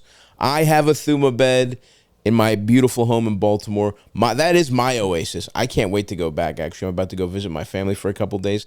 I'm going to step foot. I'm going to have a wonderful night's sleep in my rest. Not only is it a restful bedroom, but it looks awesome thanks to the little touches from Thuma. I got the bed, platform bed. It's awesome. I have little side tables. Thuma's got it all. I love my Thuma stuff, and it was very easy for me to put together because I'm not gifted when it comes to these hands.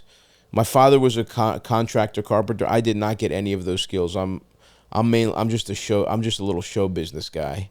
I wasn't meant to put beds together, but even a dummy like me put together my Thuma bed in like 5 minutes. No tools required, just hand tightened screw. Can you believe that?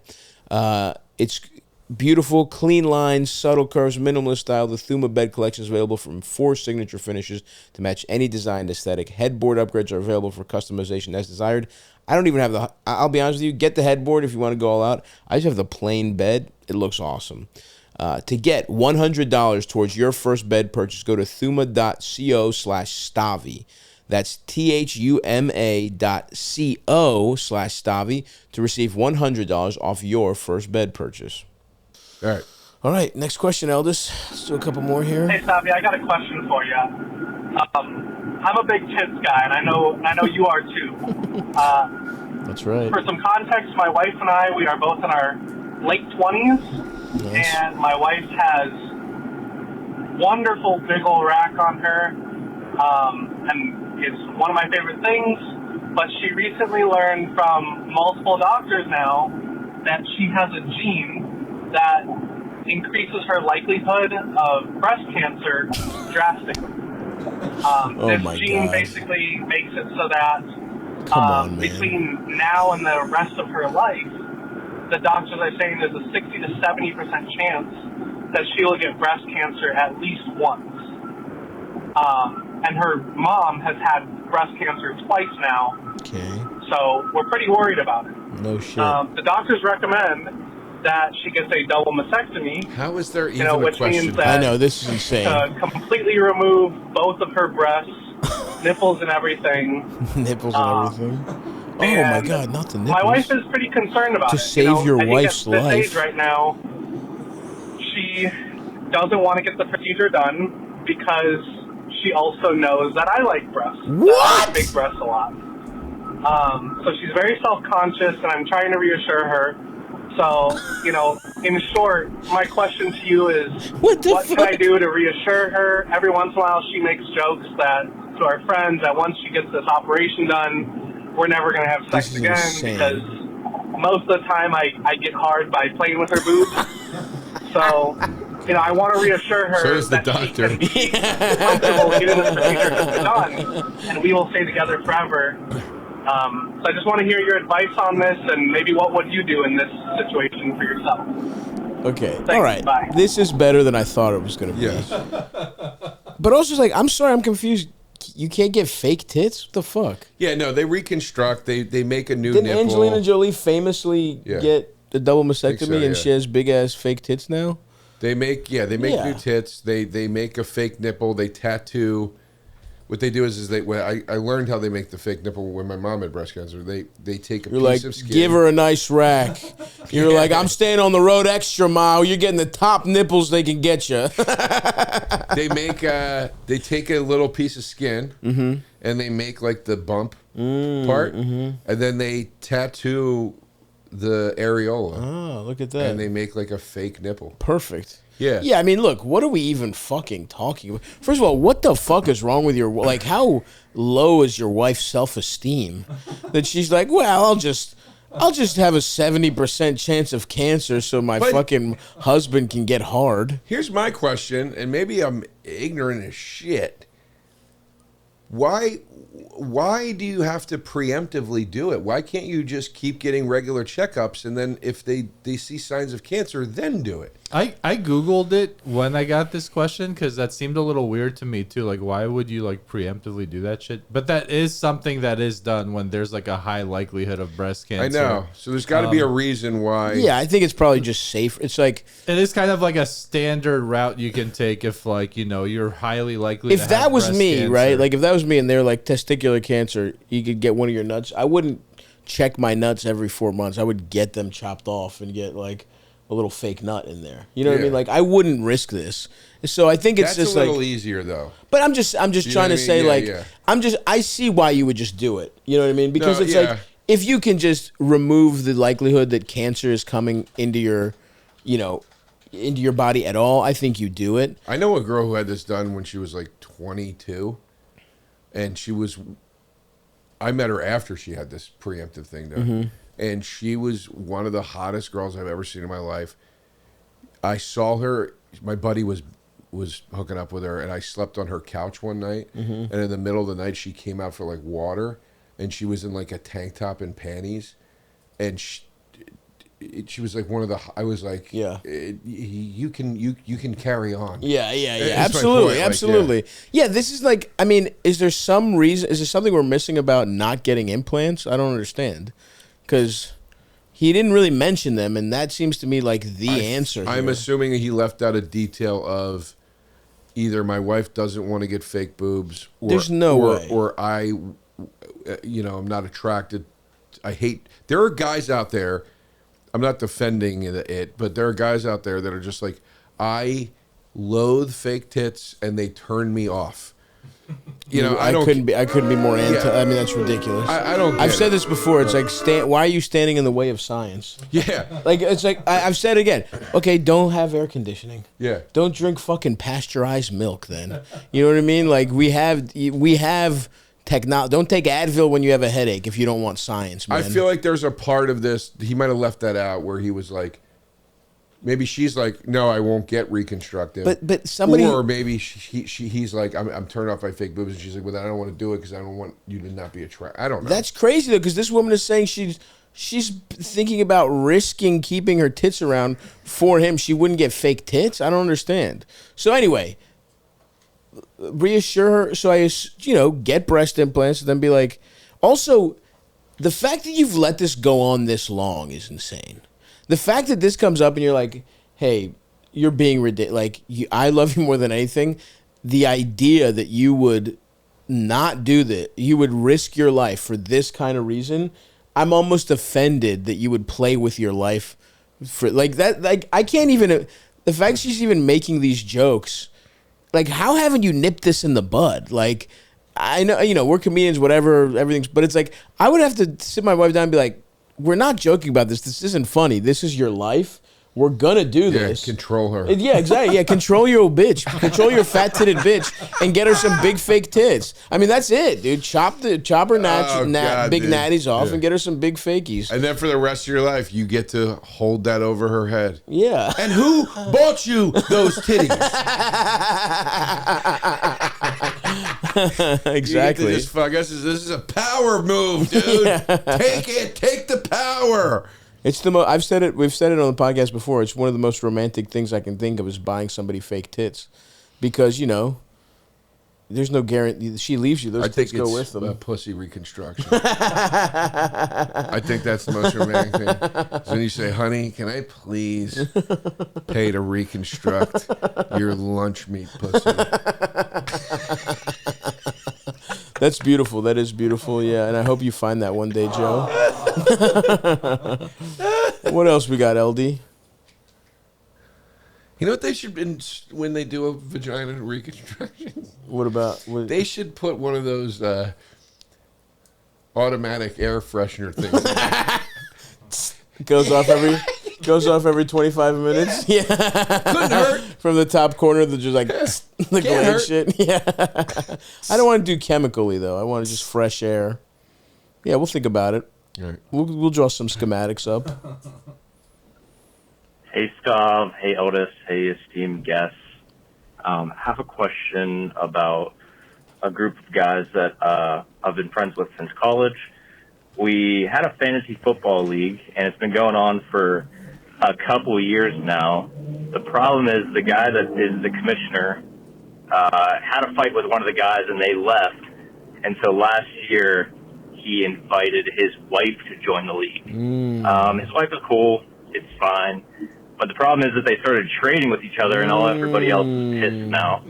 That's not good. Not really sure what other guys have talked about not joining, but it's one of the only times or places that we still connect together since college. So just wondering your advice. Should we just quit the league and start our own, tell this guy, fuck you, or should we just suck it up and say, this guy's livelihood, this is his wife, she's probably just making him do it, but wanted to know your advice.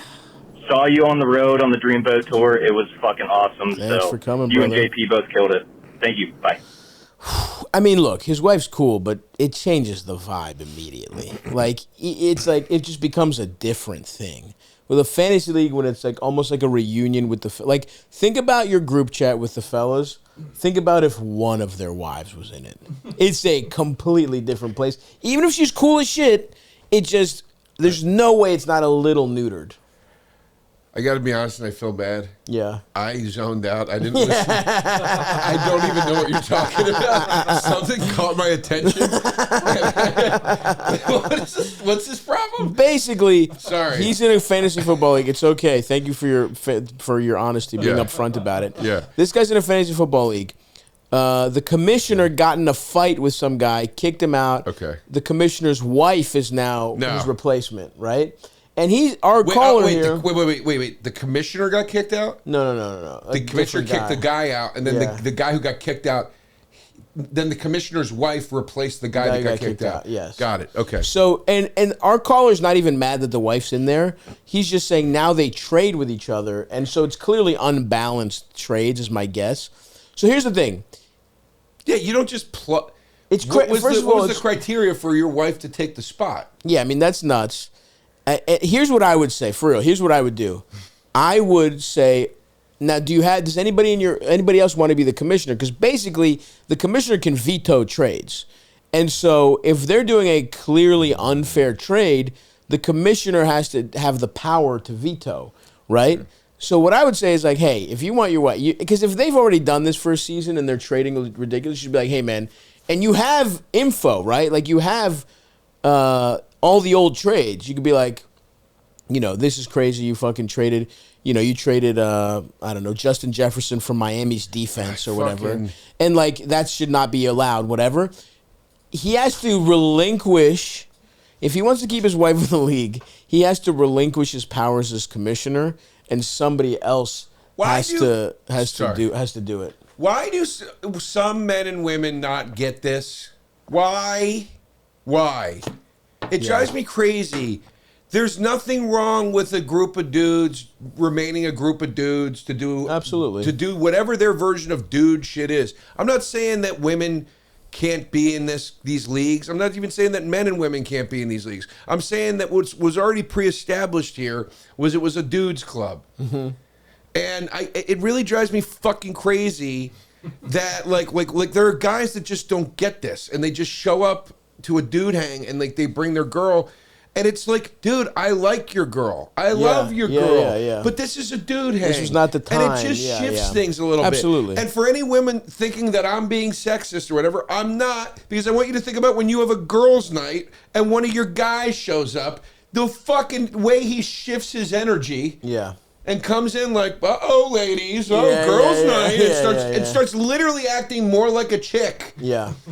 Because he doesn't want to fuck up the girls' night energy. Yeah. Like it's just it's and then the fact that it's the commissioner, I don't trust it. This is a dirty is dirty. This is a dirty. Definitely something dirty's going on here. It's not good. The trade and to our caller's credit, he's not even making the point that we're both saying that they fucked the vibes up. He's just saying like the fucking trades are pissing him off. And so for me, it's like somebody else has to be commissioner. Somebody has to have veto power over their trades because you're not allowed to trade, Yeah, you know why the trades are pissing him off? Because the guy threw his wife into this thing. It's like go find another dude that replaces the dude. Like I don't know, is that shitty? I mean, I think you're right. Go find a lady at least that knows the fucking game. But it seems like she knows it. It seems like he's getting annoyed that they're basically cheating essentially. Okay, he's not even annoyed. Like I agree with you. Again, That was my stress enough. I didn't listen. Right. It didn't stop. It didn't stop you from coming in hot with an opinion, though, and I respect that. Yeah. But yeah. So I think if your main issue is how this shit is kind of unfair, then you have to be like, all right, man, you can't be the commissioner. This is ridiculous. Like you and your wife, and you need actual proof, by the way, because you said they've been trading with each other. Did they actually do unfair trades? Because if not, then maybe you don't actually care about it being unfair, and you're just looking for a different avenue to complain about the vibes getting fucked up. But either way, I think he has to be replaced as commissioner. And if he doesn't want to do that, or if he's like, "Oh, come on, you guys are being ridiculous," just start your own fucking league. Go start a league with the guy who got kicked out. Who cares? Like, that's what I would say. Attempt to save the group. And if the commissioner fights back or he's like, you guys are being ridiculous, just start your own league. It's not a big deal. I got a question. I fully agree with you. I mean, it sounds like foul play between the commissioner and his wife for sure. Mm-hmm. Something needs to be done here. Mm-hmm. I am wondering, I've never actually done a fantasy league. How often does it happen that when a bunch of guys are in it or whoever, how often does it happen that people naturally faction together and start operating in bad faith cahoots? Well, but that's so okay. That the commissioner usually has veto power because yes, let's say somebody's out of the you're good. Go take a piss. Let's say somebody's out of the playoffs or whatever. Let's say me and you were in a fantasy league and you're not going to be in the playoffs and we're playing the mysterious and elusive Big P, for example, right? And he's got a better team than me, but he beat you. You're pissed because he beat you early in the season. You, if there was nobody overseeing it, could trade me your best player for some dog shit, and it would essentially be that. That's why they've made it so that somebody has to have veto power because they stop that. The commissioner and it seems like this guy is annoyed because his wife, like, it doesn't seem like the kind of thing where the woman doesn't understand football. It seems like she gets it, and she's like trying to win and makes her fucking husband trade her good players, actually, right? Yeah. To me, this is the same as if it was like his brother or anybody else. Like, the commissioner is just, it's not the fact that it's his wife, it's the fact that he's abusing his commissioner power to make unfair trades with someone he's in cahoots with. That's my big issue with this. Yeah. And so if he's not willing to be like, hey man, last season you did this with your wife, it's your fucking wife. You clearly can't be trusted.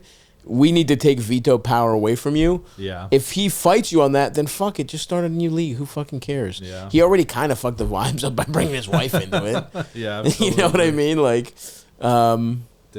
So, anyway, I guess let's wait for Joey to come back and we'll do one final call here. Yeah, I have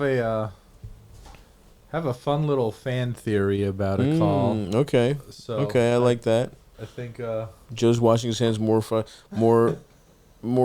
like more extremely than anybody did during COVID. I've never seen him wash his hands once. We worked on tires, and this motherfucker, he stopped pissing like 5 minutes ago. That was the most intense hand washing I've ever seen from you, man. You have the placement of your toothpaste. It was sociopathic. He's got his toothpaste uncapped, directly under the cold nozzle on the sink. So you wash your hands, you go to turn the water off, and your fucking hand water will drip directly onto the. I'm usually nozzle. the only one here. It's a fresh tube, but yes, you're right. That's not the normal place I have it. I had to crack open a new tube this morning. I've seen some awesome configurations in there. Yeah. Necklaces and rings and shit next to like a dirty t-shirt and underwear rolled up in the sink. Toothbrush, toothpaste is all out and shit. Everything's up in the air, man. Everything's for negotiation in that bathroom. All right, let's play one last call here. Something fun to take us out on. Yeah, Aldous. this is a fan theory about a call we had on the PFT episode. Okay. It was the girl who was like dating a guy for a month, and she's basically, he was going big. They went on the ski trip. Right. She was like low-key getting like love fucking bombed. love bombed. Yes, yeah. yes. And then he just ghosted her out of the blue after a month that included a ski trip. So this caller's responding to that. Okay. Hey, Stav. I love this podcast. I literally only listen to true crime podcasts and like story podcasts, but this is the only talking ass podcast. Hell yeah. That's big. All right. Pause so this. I want to actually. We need to expand our. That's a big market. If we can steal women from true crime, that's how we hit the next level, baby. But thank you for listening. We appreciate that. Eldest, what do you got? Finish your call. I thought I would listen to you because you're hella funny. All right. So I want to actually respond to a question that you put on it was on the PLT episode, and a girl got on there and said that a dude ghosted her after a month, right? Like he took her skiing and did all this shit. Yeah. And she just can't believe that he would ghost her after being such a nice guy for such a long time. All right, boom. So my boyfriend told me, and now when he told me this, my mind was blown from this shit. So I think that this is the possible scenario. My boyfriend told me he has a friend that does not want to be in a relationship, and he only likes bad bitches. So what he does is, sounds similar this to somebody is so I know. crazy. So what he does is he stacks his money for like 2 months, right? Wow. Maybe 2.5 months. We're talking like, I don't know, 10 weeks. He stacks his bread because he has a good job. He stacks his bread. He finds a bad bitch on Instagram. Then he dates her for like a month and fucking pulls out all the stops. Like she said, they went skiing, right? Yeah. Like he'll take the bitch to Bermuda. He'll buy her a fucking designer bag. Wow. Do all this crazy shit. But then he runs out of money. He ran out of the allotted budget. In his mind, he already knew, I am going to spend, 5 stacks on this bitch. and then I'm done with it. Holy Maybe fuck. that's what happened. I That's think that's what fascinating. happened. He's one of those motherfuckers. That's so anyway, awesome. That's my theory on it. And yeah, love the pod. She'll be all right. She sounded cute. Yeah, I agree. That's fascinating. That dude rules. Yeah. That's a man that knows what he likes and makes no. It's fascinating. The budget. My man fucks. He'll date a woman until his budget runs out. That's fascinating that's where it went, because before she got there, when I was hearing the ski trip scenario for the first time, my immediate thought was, what people have to realize is some people don't look at that. It's not, that ski trip isn't taking a girl on a ski trip. That ski trip is a guy wants to go on a ski trip, right? But he doesn't want to go alone, right? And part of his vacation is I go and I have a girl with me, and we go and we ski and then we date, whatever. Sure, that's his.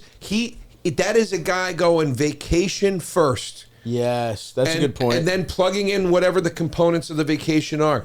Who happens to be around? What girl am I currently talking to? You get to be. You're lucky. Yeah. That it's like this cast of SNL 50, who I'm friends with, but it's like you shouldn't have been there next to fucking Steve Martin. Sarah Squirm next to fucking Steve Martin. No disrespect, but it's like they got lucky that it was like the SNL 50 is like they're in the they're in that room with every legend in the world. Paul McCartney's there. You know what I mean? And it's like you just happen to be around. You're the girl I'm talking to when I want to go to fucking Barbados. Yeah. So it's like, congratulations, you get a ticket. Excuse me, and some guys or some people can't be alone. Right. They can't be alone. And to me, hell, the definition of hell is being trapped with a person I don't want to be around. Yeah. For other people, the definition of hell is being alone. Right. So some people are like, dude, there's somebody here. Okay, great. So it's so crazy. That's exactly what I was going to say. And then she talked about this guy. That's awesome. Stacking the money and whatever. And it's like, what that guy is doing, that's his vacation. Because I save up for 2 months and then I go on vacation. And part of that is the baddest girl I can find. And then vacation's over. It's time to go back to work. Back to work. That's incredible. It's like I want to treat myself to the finer things. But look, I'm just a humble middle class guy. I can't be Future every day, but I can be Future for like 3 or 4 weeks if I just like save up to it. He's doing Son of a Woman. Yeah. Jersey Son of a Woman? Sure, of course. He saved up his fucking military checks. Yep. And he's like, we're going to New York, son. Absolutely. We're going to rent a Ferrari. I'm going to fuck a bunch of hookers. and then we're done. Respect. That's awesome that your boyfriend's friend does this. That's insane. Great. But that's a beautiful fan theory. You're right. She'll be okay. And thank you for sharing. And thank you for listening, even though we don't do true crime.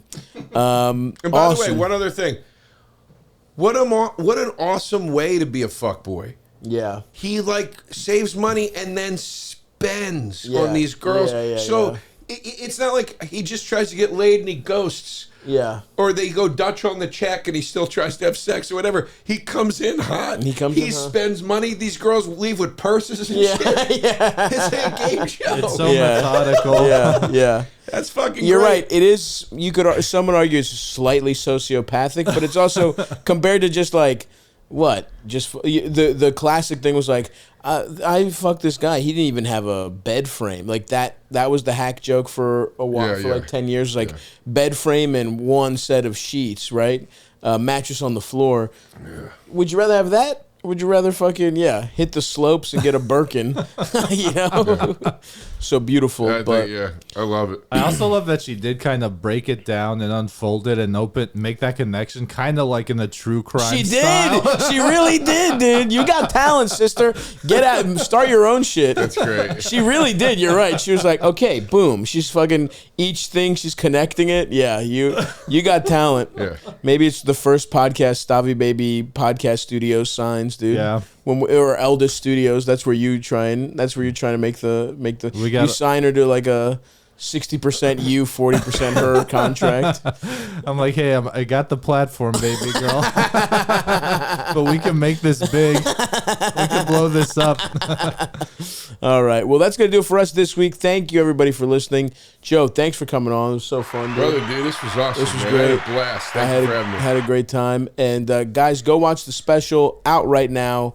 We'll link to it. I Never Promised You a Rose Garden. And we will talk to you next week. Bye-bye.